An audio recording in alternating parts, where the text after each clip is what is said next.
an agricultural land which gave him an income of rupees 25,000 during the year. Also owns a plot of land in Agra which has been let out for storing non-agricultural goods at rupees 1,000 per month. He also has another plot of land on which village markets are held. This land fetched him an income of rupees 2,500 during the year. During the previous year, he gave management consultancy services to a number of entrepreneurs. This gave him an income of rupees 75,000. He has a quarry in Jaipur. He has let it out to Mr. A on royalty of 25 pice per ton of stone raised. 10,000 ton of stone was raised during the previous year and he incurred expenditure of rupees 4,000 in connection with royalty. The last information is amount received as an advance for transfer of a capital asset forfeited rupees 50,000 due to failure of the contract, and we are asked to calculate the taxable income from other sources. So let me first explain the problem. The first information is Mr. X owns an agricultural land in Myanmar and this agricultural land is giving him an income of rupees 25,000 during the previous year. So income from agricultural land situated outside India. Myanmar is a foreign country. Situated outside India is fully taxable. Only income from agricultural land situated in India is not taxable. In our problem, agricultural land is situated in Myanmar. So the full amount of 25,000 is taxable. Next information is Mr. X also owns a plot of land in Agra which has been let out for storing non-agricultural products and he gets an income of rupees 1,000 per month. So income from plot of land which has been used for storing non-agricultural products is also a taxable income. So we should note it here that the land is used only for storing non-agricultural products and not agricultural products. So since the plot of land is used for storing non-agricultural products, the income arising out of this land is fully taxable. So 1,000 per month means for 1 year, 1,000 into 12 which is 12,000. He has also another plot of land on which village markets are held. And this land fetched him an income of rupees 2,500 during the year. So Mr. X is also having another plot of land which is used for village markets.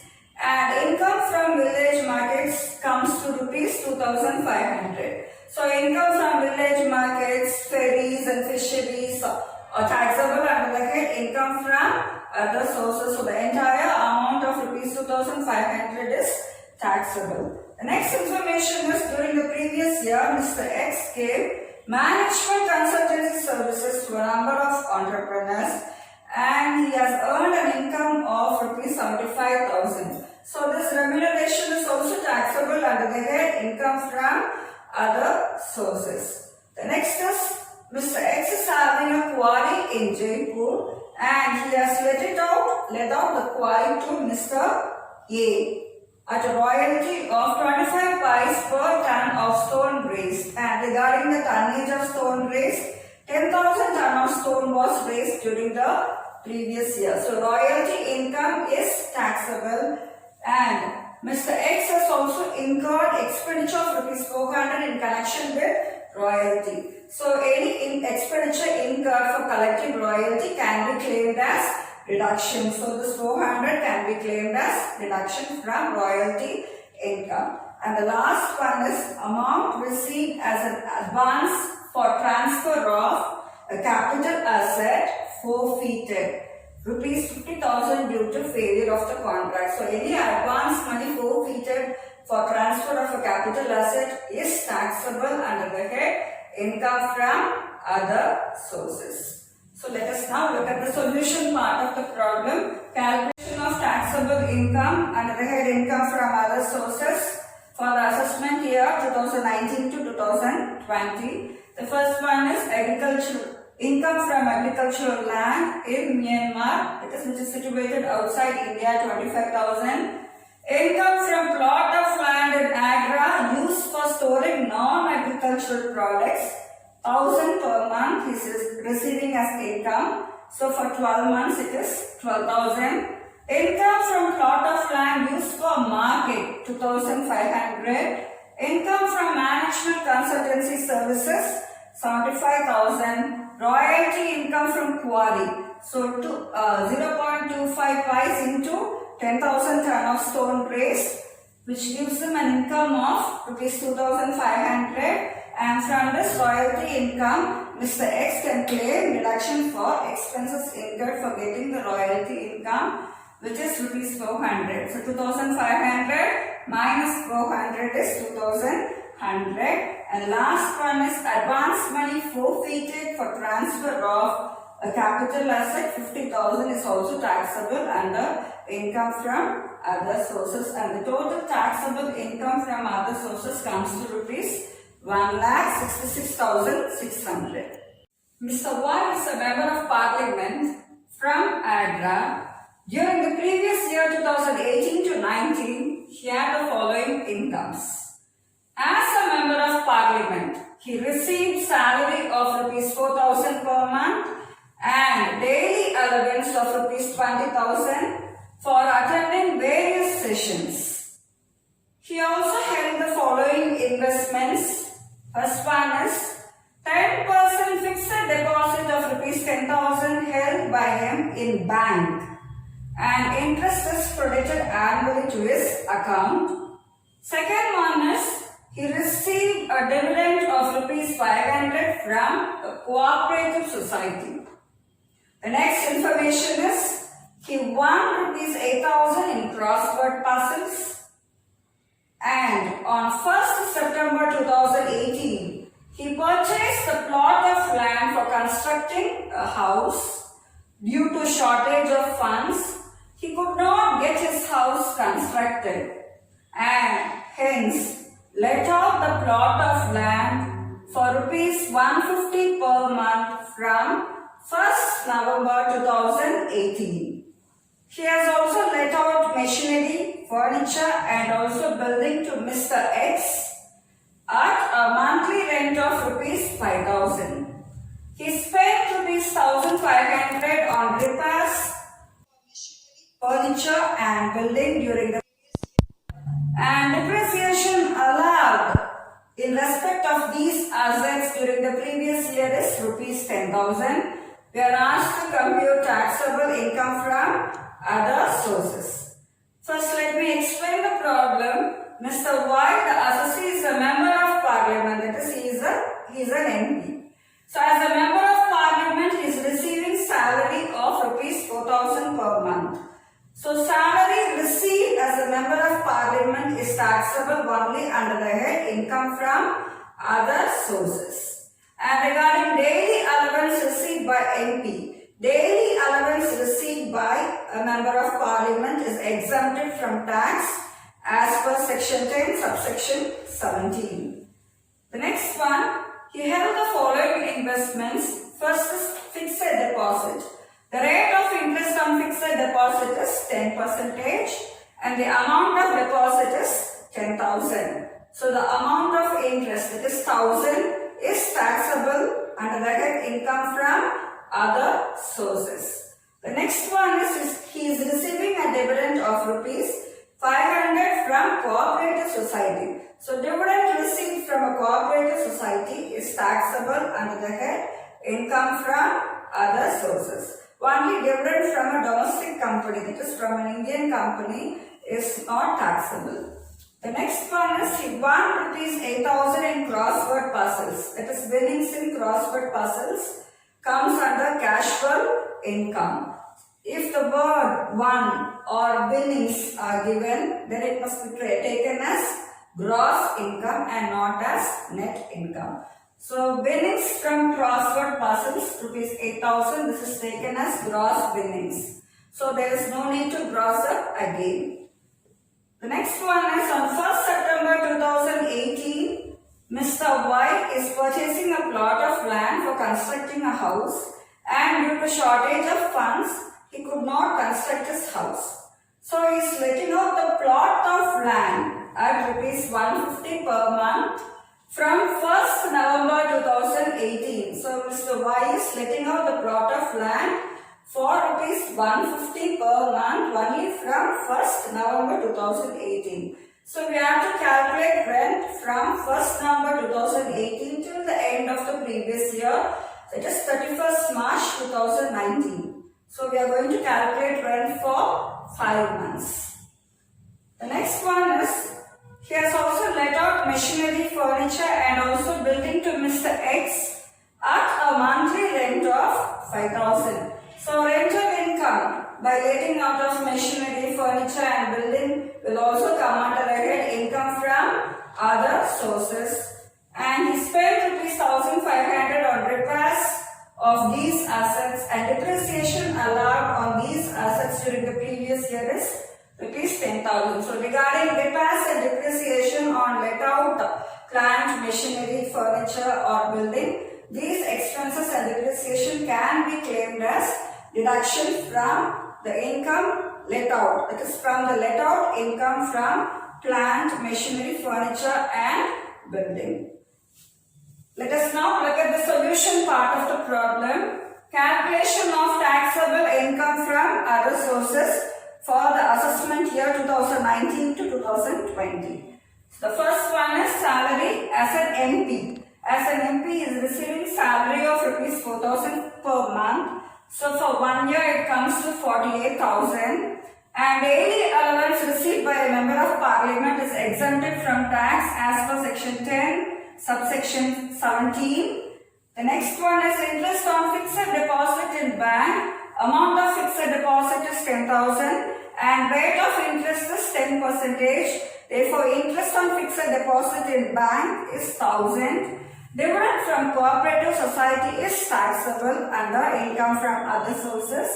Winnings from crossword puzzles. In this problem, gross winnings is given. So directly enter the amount. There is no need to gross it up again. Amount is 8,000 and rent from plot of land. He is letting out the land only from 1st November. So the rent must be calculated only for 5 months. That is November, December, January, February and March.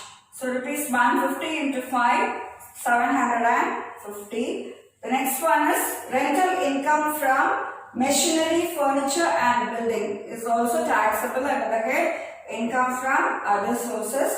The rental income comes to rupees 60,000.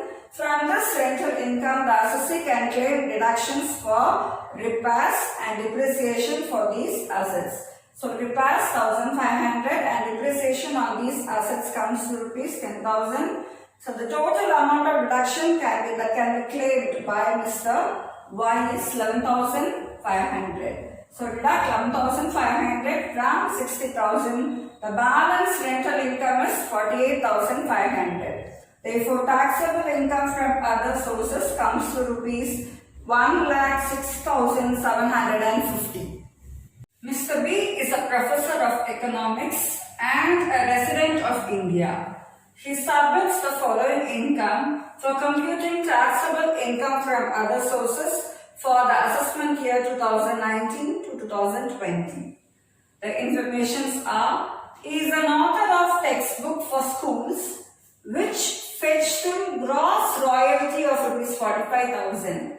He claims the following deductions. Number 1, salary to clerk who collects for him necessary data and goes to proofreading rupees 24,000.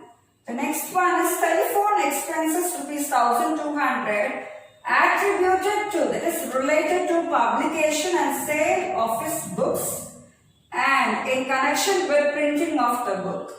The next income is income from articles published in Economic Times rupees 3,000. He lives in a rented house paying rent of rupees 3,000 per month. He has sublet 1/3 portion of the house on a rent of rupees 1,500 Mr. B undertakes the liability of paying municipal tax of rupees 1500 on the whole house and also current repairs of the whole house amounted to rupees 6000. The next income is Mr. B received rupees 250 per lecture delivered at an institute.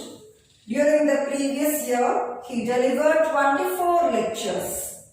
The next income is an examiner of various universities which gave him a remuneration of rupees 7,000. His other incomes are winnings from card games and betting rupees 6,500, winnings from chess rupees 1,000. He also received interest on government of gold bonds to the extent of rupees 500.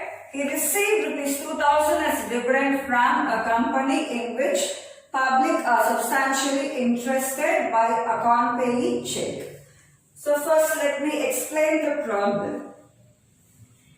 So Mr. B is a professor of economics and he is an author of textbook for schools which gave him a gross royalty of rupees 45,000. So income from royalty earned by the assessee is rupees 45,000 and he is claiming the following expenses as deductions. It is number 1, salary to clerk who collected necessary data for him and who went for proofreading comes to rupees 24,000. So this is an expense which is connected to royalty income. The next expense is telephone expenses of rupees 1,200 attributed to, that is related to publication and sale of his book and for printing the book. So this expense is also in connection with the royalty income.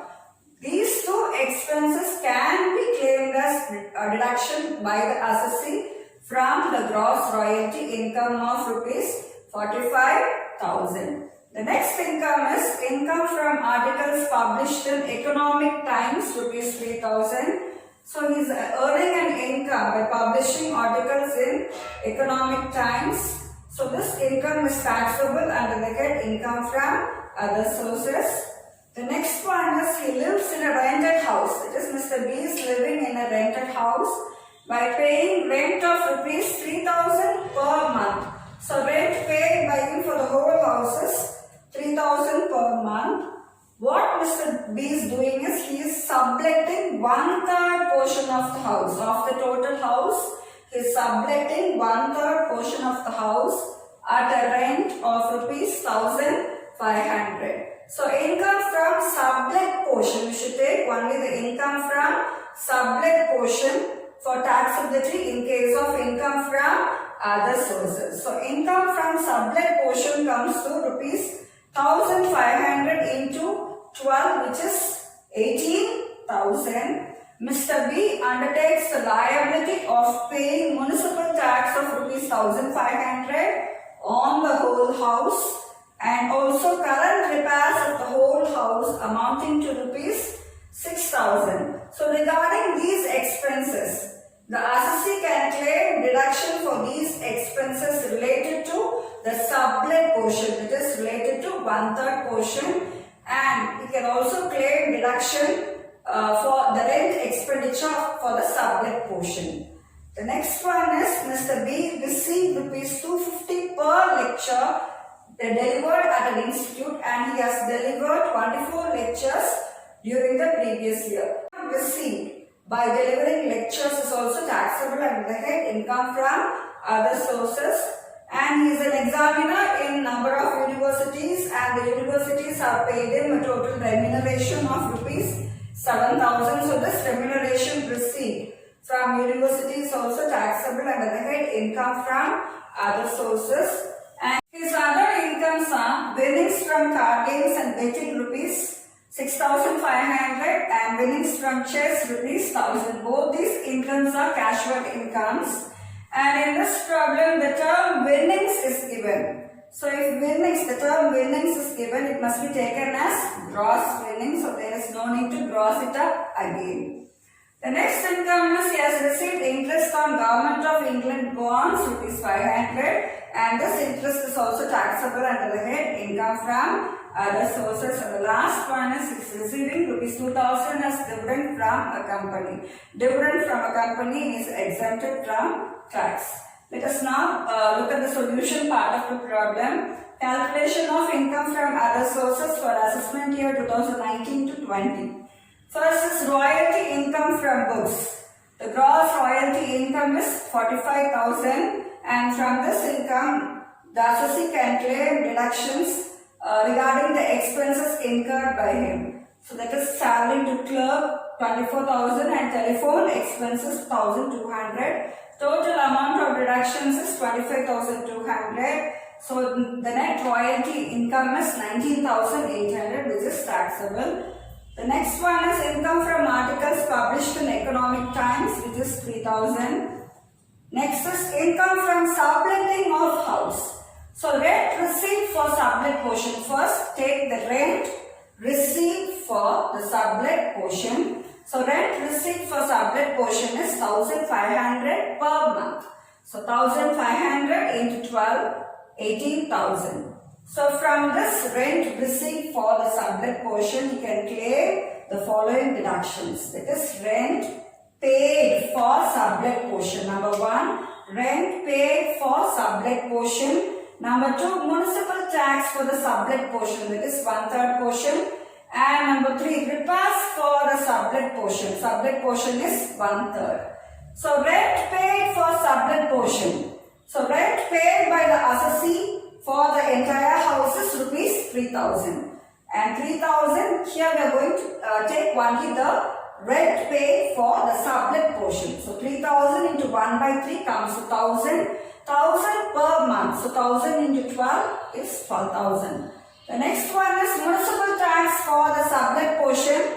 1,500 into 1/3, which is 500. And the next one, repairs for the sublet portion. 6,000 into 1/3, which is 2,000. So the total amount of deductions comes to rupees 14,500, and the balance income is rupees 3,500. So let me repeat this once again. In case of income from subletting of house, first take the rent received for the sublet portion, then deduct rent paid by the assessee for sublet portion, and any expenses, that is municipal tax or repairs paid for the sublet portion. The next income is income from lectures. During the previous year, the assessee has delivered 24 lectures at an income of rupees 250 per lecture. So the total income from lectures comes to rupees 6,000. Next is remuneration from universities is 7,000. And winnings from card games and betting 6,500. Winnings from chess 1,000. Both these are gross incomes, gross winnings. Interest on Government of England bonds 500, and dividend is exempted from tax. Therefore, taxable income from other sources comes to rupees 47,300.